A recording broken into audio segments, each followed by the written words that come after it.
What's going on, everybody? So today is an exciting day. I got the harness back for the car from iWire today.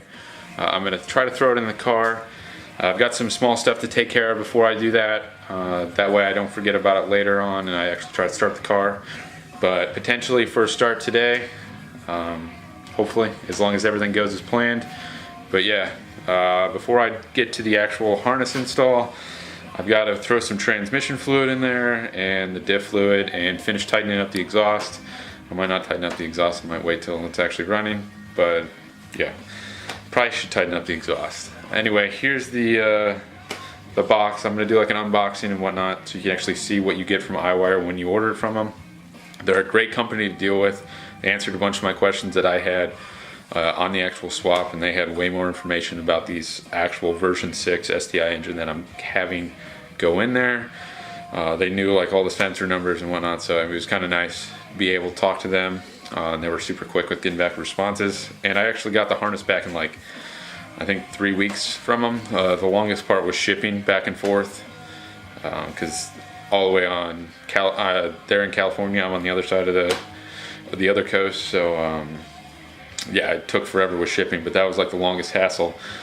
Anyway, I'm gonna go over like what you need to send them, all that kind of stuff, unbox it. So here's the box. I'm gonna grab an actual tripod so I can open this up. It came shipped in like an awesome container, way better than the box I sent it in, and probably packaged way nicer. But yeah, I'm gonna grab a tripod and open this thing up. All right, so got the harness out right now. Got a sticker on there, a nice note on there from them. Thanks for the business, whatever. I'm gonna open it up, actually like spread it out, figure out where everything needs to go before I try to put it in the car. Got a whole bunch of stickers from them, stuff like that, step-by-step instructions on how to actually install it.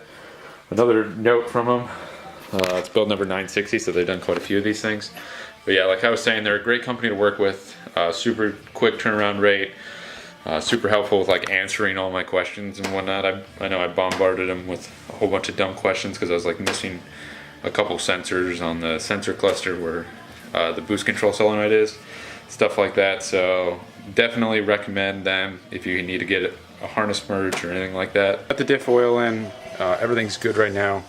Potentially I could start it and nothing would at least break, so that's a good thing. Or at least induced by me. But yeah, now it's time to start on the harness. I got it all open and out in the driveway. Looks pretty good still. Heat shrink. Just started probably feeding the engine bay sections in first, and then go from there and start plugging everything in once I get the engine bay in. Started running all the wires where they need to go. Plugged some of them in over here. Not really important right now. I got the two major engine grommets going through. Those were a pain to get in. They cut them, so they just need to be taped up. I ran this is the wire for my wideband going to the exhaust.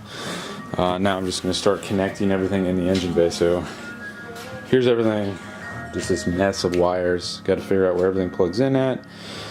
This is like the main thing that they have to extend. These two big plugs, the two main engine plugs for all the sensors, because on the US models it would come out like right here, and on the JDM models it comes out right here. So they've got to extend it quite a bit, and it's got to come all the way around the engine bay, tucked into there to plug in. So got to figure that out, get that on. But yeah, that shouldn't take too long, just little nitty gritty stuff of like trying to figure out where everything goes, and then start plugging everything in on the inside. Alright, so I've decided that this is how I'm going to rock the car from now on. No dash, just hang out like this. No, but really this sucks. Everything is going pretty smoothly. Just trying to find the right plugs, what goes where and whatnot, and I got most of it plugged in. There's some stuff that like the main stuff that I don't have plugged in right now is like all the HVAC controls and stuff that goes in the center. There's this main harness. I'm getting pretty close. I want to make sure that it'll start before I actually like bolt all the harness in, like put the dash bar in, everything. There's just no point to me to try to throw it all together 100% before trying to start it. If like I miss plugging something in or there's a problem with something, I don't want to have to like pull everything out. Might as well try to start it now. If it fires up, just turn it right off and good, plug it, like finish everything up, get the dash bar in, get the dash in, whatnot, and then can finish that up. But I'm pretty close. I got to attach a couple more grounds. Those are like the more essential things that I have to actually hook up to get this thing started, and then finish putting the intercooler on. Okay, I kind of got everything where it needs to go. Got the fuse box up there. Pretty much everything that's not connected is not essential. So I got the grounds, everything like that. And then in the engine bay, got the intercooler in there. It's not like super tight on all the connectors and whatnot, but it's just in there because it will probably be, I got to take it out anyway to do the heater core hoses. But I got to go steal the battery from my Miata, since I stole the battery out of this for my Miata, since, yeah, cheap, whatnot. So yeah, I'm gonna grab that battery, plug it in, hopefully nothing fries, we'll see, and then turn the key and see what happens. Alright, battery's in and tight. Moment of truth. Oh, that's a good sign. It says that the doors are open.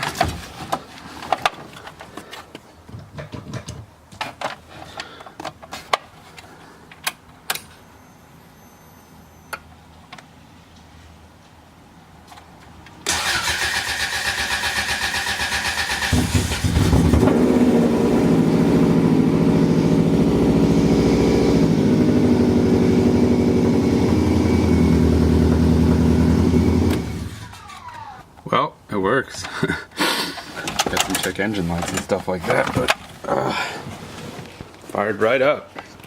That was pretty cool. Didn't expect that, but probably got some vacuum leaks and whatnot that I'm gonna have to find. But hey, it runs. It started. It's awesome. I can't be happier. Yeah, now I'm just time to start cleaning this thing up. Alright, now that the fun part's all over and I'm all excited and want to drive the car, I got to do like 5 hours of boring work, clean up all the wiring, put the heater core back in, put all that crap back in. I definitely need to clean up the engine bay wiring. Probably need to wire up my gauges because it'd be easy now that I have access to all the wires. I don't want to. I want to just kind of get it together and go for a drive, but definitely shouldn't. And need to make sure like all my vacuum lines are tight. I know there's like 2 or 3 hoses that are definitely open atmosphere right now, the smaller vacuum lines, so that's definitely causing high idle and stuff like that. And things got a check engine light and whatnot, so who knows what it's for. We'll find out eventually. The old school OBD1 style where you plug it in, count the codes and stuff like that, so super cool. But yeah, I'm gonna start cleaning up the wiring and throw the dash in. And hopefully the dash is dry now, since I did flock it last night. Hopefully it's done. It looks like it is. I blew it all off, all the loose fibers and whatnot. Didn't turn out that great, not gonna lie. Definitely, I might redo it one day, but not right now. So, time to get to it. I got the heater core back in here. Next I'm gonna just tuck the ECU back in. I gotta figure out how to mount that. And then I'm going to throw in the blower box with the AC components. I'm not going to gut the AC stuff out of there. It's just not worth it right now. I mean, it saves you a couple pounds and then you still have this big old hole. I don't want to make a gasket for that hole yet, so I'm just going to use the 2 lines that actually plug it with the gasket that they have, so that'll work for that. And once I do that, then I can bolt tip the dash bar and put the steering wheel back on. Coming together pretty slowly, but engine bay's pretty much done-ish, so really just focusing here now. Alright, got all this stuff plugged in, the blower box is in, ECU's all the way in, heater core's all the way in, hooked up the hoses, plugged in pretty much everything that I can. There's still a couple more things that are on the dash bar. A couple of those are just airbag sensors that I no longer have. Engine is pretty much tucked away. I kind of tucked the wires, I wouldn't say tucked. I still have to mess with this, find a better place to like kind of shove those, but it's really know where to put them. There's a lot of wires just in one area. Heater core hoses are on and tight. Cluster's on and tight. Everything's plugged in. Yeah, this is the section I don't need, so I got to figure out what I'm going to do with that. But yeah, everything is pretty much good. I can probably put the intercooler on, and then put some coolant in there. I'm going to start on the driver's side now and throw in the dash bar, try to get that thing in. Then once I get that in, probably run the wires for the gauges and maybe put the dash in, I don't know. Alright, got everything pretty much buttoned up for the night. I'm not going to do much more. The engine is pretty much 100% right now. Just got the intercooler on. Still have to, the only thing I have to do to the engine, put coolant in it. I don't have any water. I've only got a bunch of like straight antifreeze. I don't want to put that in there without any water.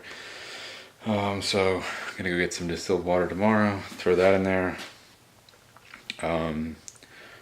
A couple of things, I gotta get like a little T for a vacuum line for my boost gauge, because I broke the one that I had.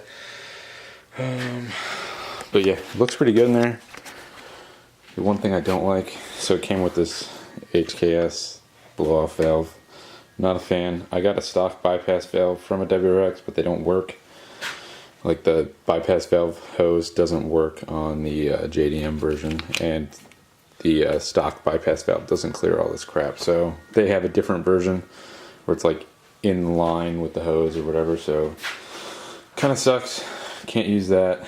So yeah, I just got to finish bolting up the exhaust and put coolant in it, and then bleed the coolant, and then bleed the power steering, and pretty much engine's 100% then. And then I gotta wire up all those gauges tomorrow and do that, plumb the hydro e-brake and the proportion valve, and car pretty much will be ready to drive then after I bleed the brakes. So pretty exciting. I'm a mess right now, pretty tired. Long day of just working on the car all day, but made a lot of progress. Should be fun. Hopefully might be able to go for the first drive tomorrow. We'll see.